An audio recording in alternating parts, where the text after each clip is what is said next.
நாம் அறிந்து கொள்வோம், நலமுடன் வாழ்வோம். இந்த நிகழ்ச்சி உங்களுக்கு பிடித்திருந்தால் உங்கள் கருத்துக்களை எனக்கு வழங்கலாம். மற்றவர்களுக்கும் பகிர்ந்து கொள்ளலாம். நன்றி. வணக்கம், நான் உங்கள் சகோதரன் பேசுகிறேன். நம்ம இப்போது பார்க்க இருப்பது கழுத்து வலிக்கான மருத்துவம். இந்த கழுத்து வலி 5 விதங்களில் வரும். அது எந்த விதத்தில் வந்திருந்தாலும் இதன் விளக்கம் நான் மூட்டு வலி பகுதியில் நான் ஏற்கனவே கூறியிருக்கிறேன். மூட்டு வலிகள் எதனால் வருகிறது என்பதை நான் ஏற்கனவே கூறியிருக்கிறேன். இதன் விளக்கத்தை அதிகமாக அங்கே பார்த்து கொள்ளுங்கள். இருந்தாலும் இந்த கழுத்து வலியின் 5 விதத்தில் வரும். ஒன்று வாத பிடிப்பினால், இன்னொன்று நரம்பு காய்வினால், இன்னொன்று அந்த இடத்திற்கு இரத்தம் சரியாக செல்லாததினால், இன்னும் ஒன்று அங்கே உள்ள தசை நார்களில் இயக்கங்கள் அடிகள் படுவதனால், அந்த இடங்களில் அடிகள் படுவதனால், இன்னும் ஒன்று அங்கே எலும்பு தேய்வு ஏற்படுவதனால். இப்படி 5 வகைகளில் கழுத்து வலி வரும். இந்த 5 வலிக்குமாக சேர்த்து இப்பொழுது இந்த மருத்துவம் வழங்கப்படுகிறது. இந்த மருத்துவமானது பல வைத்தியங்கள் பார்த்து அதில் அவர்களுக்கு சுகம் அடையாதவர்கள், அதிலே நம்பிக்கை இழந்தவர்களுக்கும் எவ்வளவு செலவு செய்து நமக்கு இது சரியாகவில்லையே என்பவர்களுக்கும் இது ஒரு தீர்வாக அமையும். ஆகவே இதற்கு நீங்கள் செய்ய வேண்டியது எந்த பணச்செலவோ எந்த இதுவும் அல்ல. உங்களுக்கான கொஞ்ச நேரத்தை உங்களுக்காக நீங்கள் செலவிடுங்கள். உங்கள் இந்த கழுத்து வலிக்கு முழு தீர்வு கிடைக்கும். முதலில் வர்ம அழுத்தங்கள் உங்களுக்கு வழங்கப்படும். இந்த வர்ம அழுத்தங்கள் தினமும் செய்வதல்ல. 3 நாட்கள், ஒரு நாளைக்கு ஒரு வேளையாக 3 நாட்கள் செய்தால் போதுமானது. ஏனென்றால் இந்த வர்ம அழுத்தங்கள் என்பது ஒரு அறுவை சிகிச்சை போன்றது. இது உடனடி தீர்வாக இருக்கும். இதிலிருந்து நீங்கள் பயிற்சியை தொடங்குங்கள். யோக பயிற்சிகளை உங்களுக்கு முடிந்தவரை கொஞ்சம் கொஞ்சமாக செய்யுங்கள். ஆப்ரேஷன் செய்து கொண்டவர்கள் இதை செய்ய வேண்டாம். யோகாசன பயிற்சி செய்ய வேண்டாம். வர்ம அழுத்தங்களை செய்து கொள்ளுங்கள். ஆப்ரேஷன் செய்யாதவர்கள், சிலருக்கு ஆப்ரேஷன் செஞ்சும் கழுத்து வலி இருக்கும். அவங்க 1 வருடம் கழித்து, ஆப்ரேஷன் செய்து 1 வருடம் கழித்து நீங்கள் இந்த பயிற்சியை தொடங்கலாம். சரியா? அதே போல் யோக பயிற்சி செய்யும்போது உணவு உண்டு கொண்டு உடனே செய்யக்கூடாது. உணவு உண்டு 4 மணி நேரம் கழித்த பிறகுதான் இந்த பயிற்சி செய்ய வேண்டும். அது எப்போதோ காலையிலோ மத்தியானமோ மாலையிலோ உங்களுக்கு எப்பொழுது நேரம் கிடைக்கிறதோ அப்பொழுது இதை பயன்படுத்தி கொள்ளுங்கள். இதற்கு சில எண்ணெய் தடவல் முறைகள் உண்டு. பெரிய விஷயம் அல்ல. ஒரு 200 மில்லி நல்லெண்ணெய் என்றால் எள்ளிலிருந்து எடுக்கப்படும் நல்லெண்ணெய், செக்கு நல்லெண்ணெயாக இருந்தால் மிகவும் சிறப்பாக இருக்கும். இந்த நல்லெண்ணெயை ஒரு சிறு சட்டியில் போட்டு சூடுபடுத்தி கொள்ளுங்கள். சூடுபடுத்தி அதை எடுத்து வைத்துக்கொண்டு அது சற்று இளம் சூட்டில் இந்த கழுத்து பகுதியில் ஃபுல்லாக இப்படி தடவி விடுங்கள். இதுவரை இப்படி ஃபுல்லாக தடவி விடுங்கள். இது ஒரு 2-3 நாட்கள் நீங்கள் செய்யலாம். வர்ம அழுத்தம் கொடுக்கும் போதும் இந்த எண்ணெய் போட்டுக்கொண்டு தான் கொடுக்க வேண்டும் என்று இல்லை. நீங்கள் வர்ம அழுத்தம் செய்து முடித்த பிறகு இந்த எண்ணெயை போடலாம். யோக பயிற்சி முடிந்த பிறகும் இந்த எண்ணெயை போடலாம். சரியா? போட்டுக்கிடுங்க. இதற்கு காற்று பிடிப்பு ஒரு முறை உண்டு. அது உங்களுக்கு பிறகு சொல்லித் தருகிறேன். அது என்னன்னா, ஒரு செம்புக்குள்ள தீயை போட்டு, ஒரு பெப்ப துணியில் தீயை போட்டு இந்த பக்கம் பிடிக்கிறது. அது ரொம்ப நீளத்துக்கு இருக்கும். அதனால் அது இப்போதைக்கு வந்து இது இந்த பயிற்சியானது எல்லாத்திற்குமே உள்ளது. ஆகவே இந்த யோகா செய்பவர்கள் உண்டு. உணவு உண்ட 4 மணி நேரத்துக்கு பின் உங்களுக்கு எப்போது நேரம் கிடைக்கிறதோ அப்போது செய்யுங்கள். வாருங்கள், பயிற்சியை தொடங்கலாம். வணக்கம். நம்ம இப்போ கழுத்து வலிக்கான வர்ம அழுத்தங்களை பார்க்கலாம். முதலில்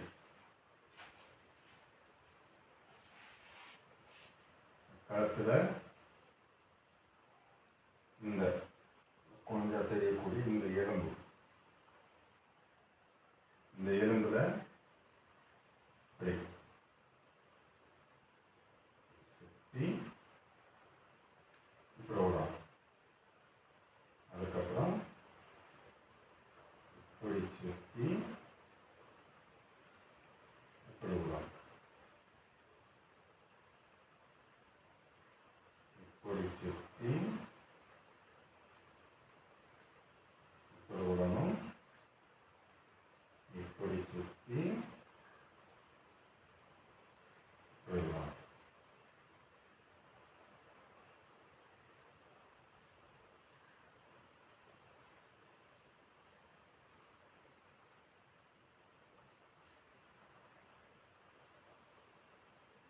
இப்படி செய்யணும்.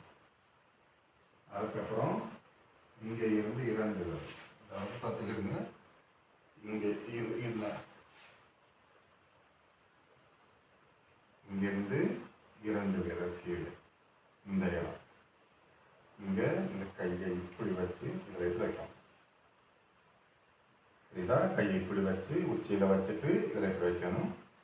வச்சுட்டு இப்படி அசைக்கணும். 3 1 2 3 திருப்பி இன்னும் வச்சு வச்சுட்டு 1 2 3 மீண்டும் வச்சுட்டு 1 2 3.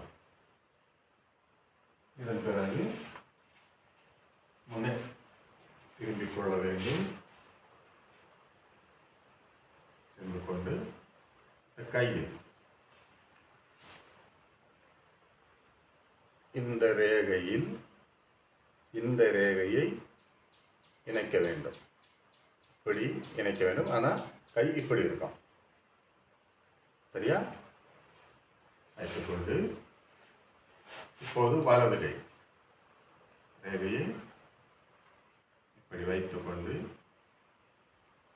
இப்படி பிடித்துக் கொள்ளுங்கள். பிடித்துக்கொண்டு இப்போது இதை அழுத்த வேண்டும். இதை அழுத்திய பின் தலை இப்படி திருப்ப வேண்டும். ஒரு 30 எண்ணிக்கை இருந்துவிட்டு 5 முதல் 30 எண்ணிக்கை இருந்துவிட்டு நேர திரும்பிய பிறகுதான் விரல்களை அகற்ற வேண்டும். வைத்துக்கொண்டேன். சிறிது அழுத்தம் கொடுத்து விட்டேன். வலது பக்கமாக திரும்ப வேண்டும். எவ்வளவு முடியுமோ அவ்வளவு திரும்பணும். 1 2 3ன்னு மனசுல கவுண்டிங் பண்ணிக்கிடுங்க.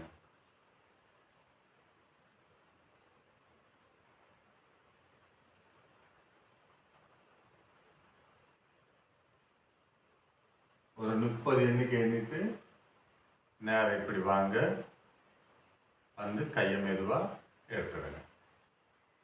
திருப்பி இன்னும் மீண்டுமாக இந்த பக்கம் அதே மாதிரி இந்த ரேகையில் இந்த ரேகையை வைக்கணும். வச்சுட்டு இப்படி வச்சுக்கிறணும். ஒரு அழுத்தம் கொடுத்துட்டு திருப்பணும்.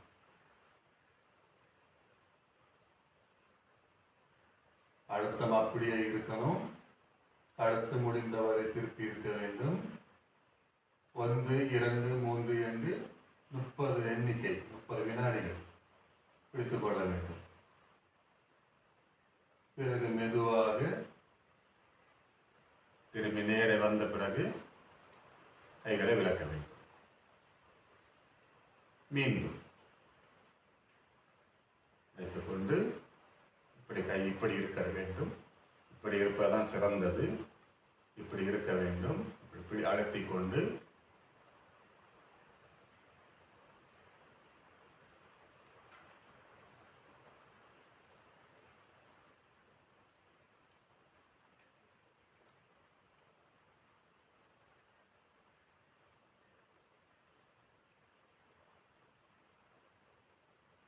மெதுவாக வந்த பின் கைகளை விடுவிக்க வேண்டும். மீண்டும் இந்த பக்கம் கைகளை வைத்துக்கொண்டு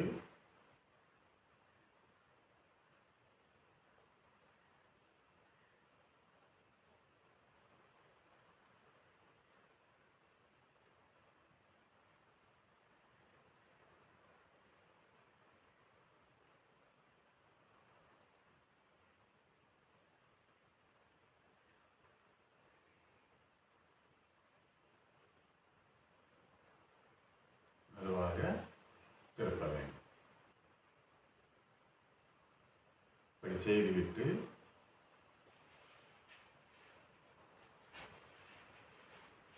இந்த பகுதியில் இங்கிருந்து 4 விரல் அளந்து இங்கிருந்து 3 விரல் இந்த பகுதியில் இந்த விரலை வைத்து இப்படி ஒரு அழுத்தம்.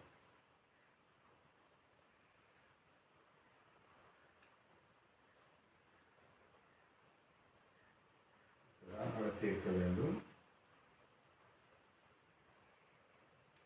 மெதுவாக எடுப்போம்.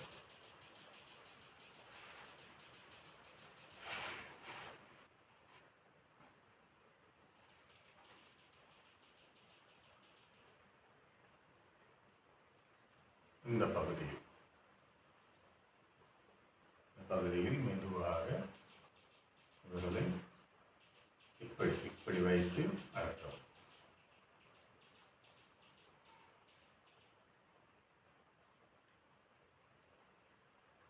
அதுபோல் இந்த பக்கம்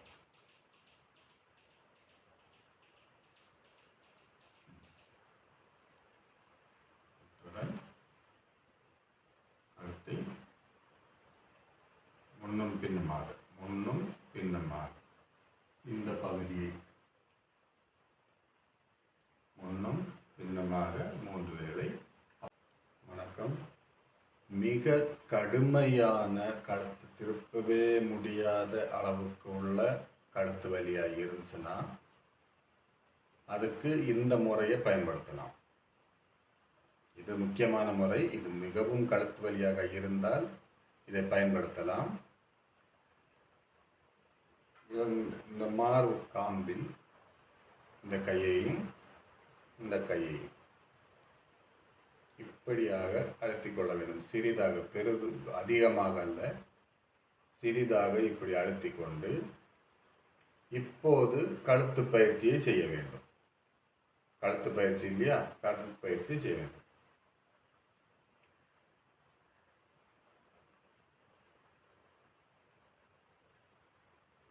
ஒரு 30 எண்ணிக்கை.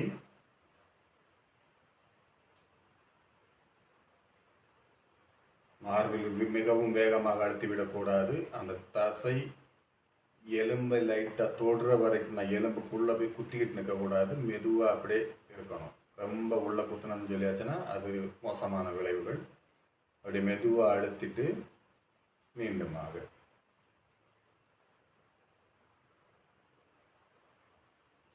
ஒரு 30 எண்ணிக்கை. முடிந்ததும் நேர் வரவும். இப்போது 30 எண்ணிக்கை.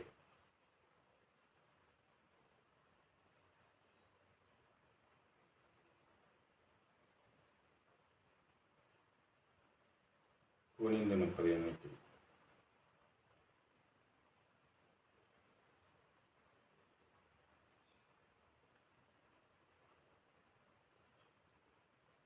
நேர் வந்த பின் மெதுவாக இலக்கம் கொடுக்கவும். இது மிக முக்கியமானது. அதிக கழுத்து வலி இருந்தால் மட்டும் இதை பயன்படுத்தலாம். இல்லை என்றால் அந்த நிலையே போதுமானது. இந்த கழுத்து வலியே வரக்கூடாதுன்னு சொல்லியாச்சுன்னா யோக பயிற்சியில் கழுத்துக்கான பயிற்சிகள் வழங்கப்பட்டிருக்கிறது. அதை கற்றுக்கொண்டு கழுத்து வலி இல்லாமல் நாம் நலமுடன் வாழலாம். வாருங்கள், தொடங்கலாம். முதலில் கால்களை நீட்டி வைத்துக் கொள்ளுங்கள். சம்பளம் போட்டு செய்யலாம், ஆனால் அது சிறந்த இதல்ல. கால்களை நீட்டி செய்வது தான் இதில் சிறந்த வழியாக இருக்கிறது. ஆகவே கால்களை நீட்டி வைத்துக்கொண்டு மெதுவாக கழுத்தை திருப்புங்கள். இப்படி மெதுவாக திரும்பவில்லையா? இப்போது நாம் சிறிது முயற்சி கைகளை வைத்து செய்யலாம். மெதுவாக கையை சப்போர்ட் வைத்துக்கொண்டு மெதுவாக கையின் பலத்திலும் மெதுவாக திருப்புங்கள். எவ்வளவு வருகிறது அதுவரை. மிகுந்த கடுமையான திருப்புதல் கூடாது. எவ்வளவு வருகிறது அதுவரை. இப்படி நீரை எடுத்துக்கொண்டு மீண்டும் மறுபக்கமாக. இவ்வளோதான் வருதுன்னா அதுக்கப்புறம் மெதுவாக கையுடைய சப்போர்ட்டில் கொஞ்சம் கூட. எவ்வளவு வருகிறதோ அவ்வளவு போதும். மூச்சு வெளியே விட்ட நிலையில் திரும்ப வேண்டும். இதுவும் அதுபோல் மெதுவாக வளைத்து பிடித்துக் கொள்ளுங்கள். கையை வரவில்லை என்றால் கையை சிறிது சப்போர்ட் வைத்துக் கொள்ளுங்கள். சிறிது, ரொம்ப அழுத்தக்கூடாது. மெதுவாக கொஞ்சம் அழுத்தணும். இன்னும் மறுபக்கமாக கழுத்து பக்கவாட்டில் சரிக்க வேண்டும். மெதுவாக. இது முதல் பயிற்சி, அதனால் உங்களுக்கு இப்படி சொல்ல தரப்படுகிறது.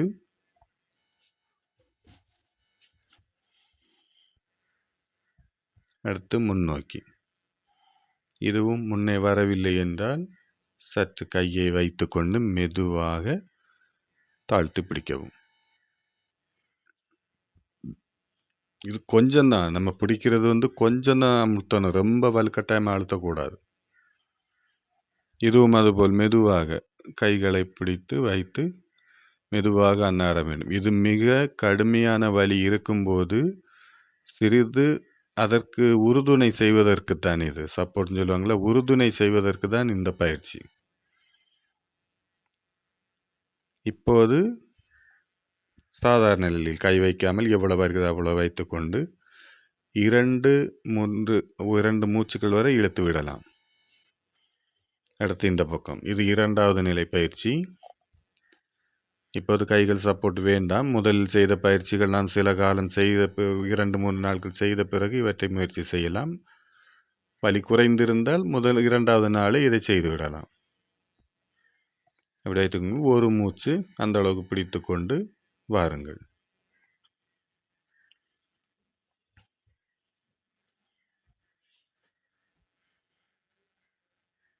திரும்பும் போதெல்லாம் மூச்சை வெளியிட்டுக் கொள்ளுங்கள். பின்னே வரும்போதெல்லாம் மூச்சை எடுத்துக்கொள்ளுங்கள்.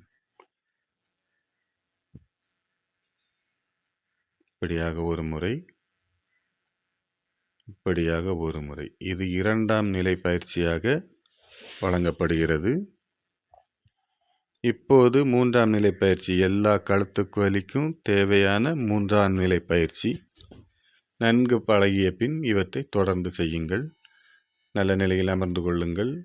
உடம்பை நேராக நிமிர்த்தி கொள்ளுங்கள். மூச்சை வெளியிட்டவாறு, கால்கள் நேர இருக்கட்டும்.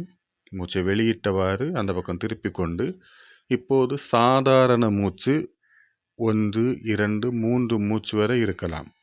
உங்களை எத்தனை மூச்சு வரை முதலில் இருக்க முடிகிறதோ, ஒரு மூச்சு என்றால் ஒரு மூச்சு, 2 மூச்சு என்றால் 2 மூச்சு, ஆனால் 3 மூச்சு வரை இப்படி மூச்சை எடுத்து விட வேண்டும்.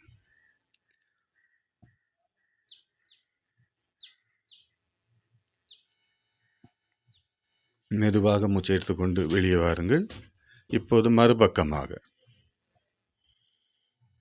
இது கழுத்தில் உள்ள வலிகளை நீக்குகிறது. முக்கியமாக அங்குள்ள நரம்புகளுக்கு முழு பயிற்சி தருகிறது. அதிகமாக நம்ம ஒரே நிலையில் கழுத்தை வைத்து கொண்டு இருப்பதனால் நரம்பு காய்வு ஏற்படுகிறது. நரம்பு காய்வு ஏற்படும் போது அந்த உணர்ச்சியற்ற நிலை உருவாகும். இதை இது சரிப்படுத்தும். இப்படி 3 முறை செய்ய வேண்டும். செய்த பிறகு இந்த பயிற்சி. இதுவும் அதுபோலத்தான். கழுத்தை இந்த பக்கம் மூச்சை வெளியிட்டு கொண்டு அந்த பக்கம் வந்த பிறகு ஒரு மூச்சு அல்லது 2 மூச்சு, 3 மூச்சு வரை செய்யலாம். இதுவும் கழுத்துக்கு மிகுந்த பயிற்சியை கொடுப்பது. பக்கவாட்டில் உள்ள தசைகளுக்கு முக்கியமாக இது வலிமையை கொடுக்கும். அங்கே உள்ள எலும்பு தேய்வுகளை இது நீக்க வல்லதாக இருக்கிறது. எலும்பு தேய்வுகளுக்கு அந்த இடத்தில் இரத்த ஓட்டத்தை கொடுத்து அசடுகளை எல்லாம் எடுத்துவிட்டு அங்கே சுத்த இரத்தத்தை இது கொடுக்கும். ஆகவே இதனால் வாதத்தில் உள்ள கழுத்து வலிகள் நீங்குவதற்கான முழு வாய்ப்பு இதற்கு உண்டு. நரம்பு எலும்பு தேய்வினால் வருவதற்கும் வரும் நோய்களுக்கும் இது முழு தீர்வு உண்டு. இப்போது மூச்சை வெளியிட்டவாறு முன்பக்கமாக குனிந்து கொண்டு மூச்சை எடுத்து விடுங்கள். 3 மூச்சு. எல்லாமே ஒரு மூச்சுக்கு செய்கிறோம்னா எல்லாமே ஒரு மூச்சுக்கு செய்யணும். 2 மூச்சுக்கு செய்கிறோம்னா இல்லை 2 மூச்சுக்கு செய்யணும். இப்போ மூச்சை எடுத்துட்டு மேலே வந்துட்டு திருப்பி இன்னும் மூச்சை விட்டுட்டு திருப்பி இன்னும் மூச்சை எடுத்து விட்டுட்டு பின்பக்கமாக போகணும். அப்படி ஒரு 3 மூச்சு. இது முன்பக்க பின்பக்க தசைகளுக்கு வலிமையை கொடுக்கும். அதோடு அந்த அசைவுகள் முழுவதுமே காற்று பிடிப்பை எடுக்க வல்லதாக இருக்கும்.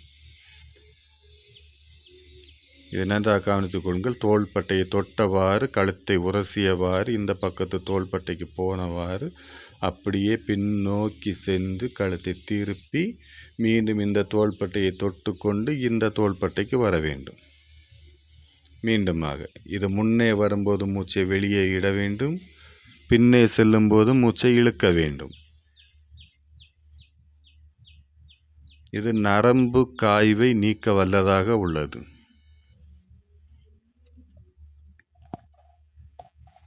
இப்போது அதேபோல் மறுபக்கமாக 3 சுழற்சிகள். முன்னே வரும்போதெல்லாம் மூச்சை வெளியிட்டு கொண்டு பின்னே வரும்போதெல்லாம் மூச்சை எடுத்துக்கொண்டு வர வேண்டும்.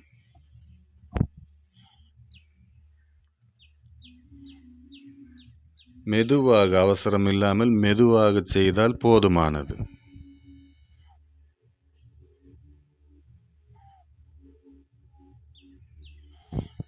மெதுவாக செய்யுங்கள், அவசரங்கள் தேவையில்லை. கழுத்தில் ஆபரேஷன் செய்தவர்கள் இதெல்லாம் தகுந்த நாட்கள் கழிந்த பிறகு, 1 வருடம் கழிந்த பிறகு தொடக்க பயிற்சியாக மெதுவாக செய்து கொண்டு இதை அதன்படி வரிசையாக செய்யலாம்.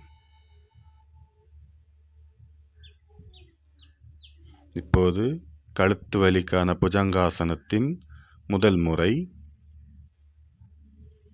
ஏற்கனவே புஜங்காசனம் நாம் இங்கே அளிக்கப்பட்டுள்ளது, எப்படி செய்வது என்று அதை பார்த்து தெரிந்து கொள்ளுங்கள்.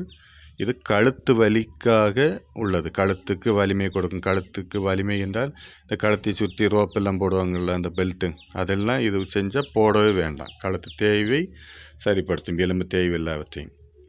சற்று மூச்சை எடுத்துக்கொண்டு மேல் நோக்கி இப்படி பிடித்து கொள்ள வேண்டும். கழுத்தை தூக்கியவாறு கைகள் குறைந்த சப்போர்ட் செய்து கொண்டு கழுத்தை அப்படியே தூக்கி பிடித்து 3 மூச்சுகள். மெதுவான மூச்சு, சாதாரண மூச்சு. கீழே வைக்கும்போது நெத்தி தரையில் பட வேண்டும். நெத்தி தரையில் பட்டவாறு குனிந்திருக்க வேண்டும். அங்கேயும் 3 மூச்சு, சாதாரண மூச்சு. மீண்டுமாக கழுத்தை தூக்கி பிடித்தவாறு பின்னோக்கி வளைத்து பிடித்தவாறு மூச்சை எடுத்துக்கொண்டு எழுந்து பிறகு 3 மூச்சு, சாதாரணமாக மெதுவான மூச்சு. மீண்டுமாக நெற்றி தரையில் படுவது போல் மூச்சை வெளியிட்டு கொண்டு மீண்டும் 3 மூச்சு எடுத்து விட்ட பின் மீண்டுமாக செய்ய வேண்டும். இப்படி 3 முறை. இங்கே 2 முறை சொல்லப்பட்டிருக்கிறது, நீங்கள் 3 முறை செய்ய வேண்டும். இது அடுத்தது.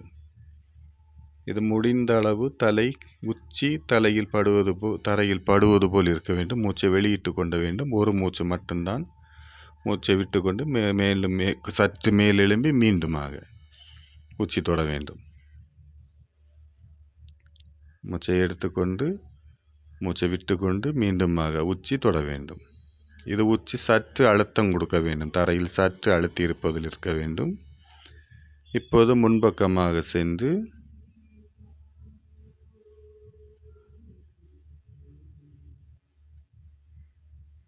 படுத்துக்கொள்ளுங்கள். இப்போது தலையை வலது பக்கமாக திருப்பி அப்படியே படுத்துக்கொள்ளுங்கள். 3 மூச்சு.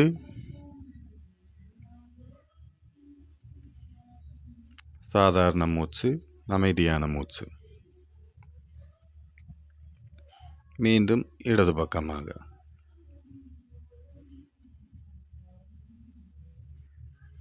மூன்று மூச்சுகள் எடுத்துக்கொள்ளுங்கள்.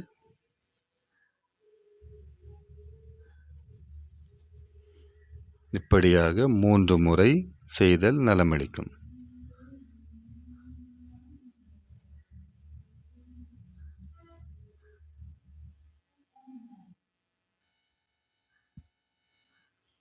அமைதியாக கவனம் முழுவதும் யோகாசனத்தில் இருக்கட்டும். வலிகள் தீருகிறது என்கிற நம்பிக்கை உங்கள் மனதில் இருக்கட்டும். உங்கள் மனமும் உடலும் மிக நலமடையும். இது கழுத்து வலிக்கான முழு தீர்வு. முதலில் செய்வது சிறிது கஷ்டமாக இருக்கலாம், வலிகள் இருக்கும்போது கஷ்டமாக இருக்கலாம். ஆண்டு முழுவதும் நாட்கள் முழுவதும் வலிகளை அனுபவித்து கொண்டு இருப்பதற்கு சிறிது உங்கள் வலியை சற்று பொறுத்து கொண்டு கொஞ்சம் இதயத்தை பயிற்சி செய்து வாருங்கள். விரைவாக நீங்கள் நலமடைவீர்கள். இது கழுத்து வலிக்கான முழு தீர்வு.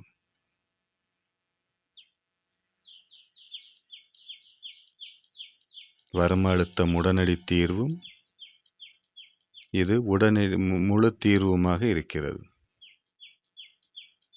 செய்து நலமடைவோம், பலன் பெறுவோம். வணக்கம். நம்ம இப்போ இந்த கழுத்து வலிக்கு உள்ள சில மாற்றங்கள், உணவு மாற்றங்கள், மருந்துன்னு சொல்ல முடியாது, உணவில் சில சத்துக்களை நாம் ஏற்றுக்கொள்ளப் போகிறோம். இதற்கு முதலில் தினமும் ஒரு 24 ml மில்லி நல்லெண்ணெயை குடிக்க வேண்டும். இது மொத்த மூட்டு வலிக்குமானது தான், கழுத்து வலிக்கும் அதை இதை சொல்ல வேண்டியதாக இருக்கு. ஒரு 24 ml நல்லெண்ணெயை, அதாவது எள்ளிலிருந்து எடுக்கப்பட்ட நல்லெண்ணெய், செக்கு நல்லெண்ணெயை தினமும் குடித்து வாருங்கள். இது உங்களுக்கு அங்கே உள்ள எலும்பு குறைபாட்டையும் எலும்பு தேய்மானத்தையும் தடுக்கும்.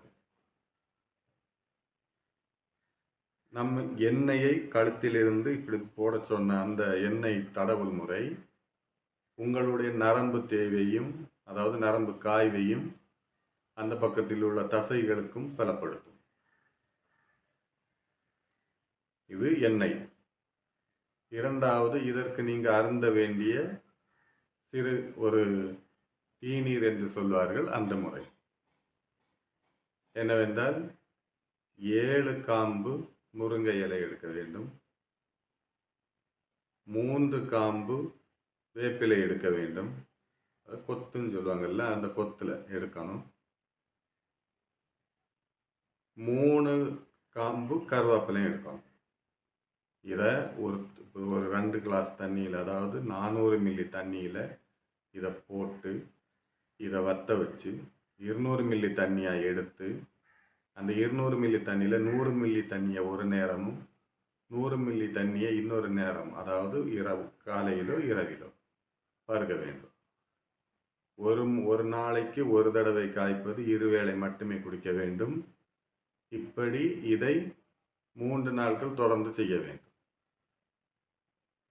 அடுத்ததாக ஒரு நாட்டுப்பூண்டு என்று சொல்கிற சிறு பற்களை அதிகமாக கொண்ட அந்த நாட்டுப்பூண்டில் ஒரு 9 பூண்டு அரிசி, 9 பூண்டு அரிசியை எடுத்து அதை தோடு எடுக்காமல் முழுமையாக வைத்து தண்ணீரில் போட்டு அவிக்க வேண்டும். 1 நிமிடம் அவித்த பிறகு அதில் அந்த பச்சை வாசனை இருக்க வேண்டும். நன்றாக கொதித்த பிறகு வேண்டுமென்றால் 1 நிமிடம் வைத்துக் கொள்ளுங்கள். அவித்த பிறகு அதில் சிறிதளவு, இவ்வளவு அளவு பெருங்காயத்தை தூள் செய்து அதில் போட்டு ஸ்டவ்வை அணைத்து விடுங்கள். இது ஆறியவுடன் தோடை அடர்த்திவிட்டு சாப்பிடுங்கள். இது வாயு பிரச்சனையினால் வந்த சகல பிரச்சனைகளையும் இது சரிப்படுத்தும். இவற்றை உண்டு நாம் நலம் பெறுவோம். நாம் அறிந்து கொண்டோம். முயற்சி செய்து, பயிற்சி செய்து நலமுடன் வாழ்வோம்.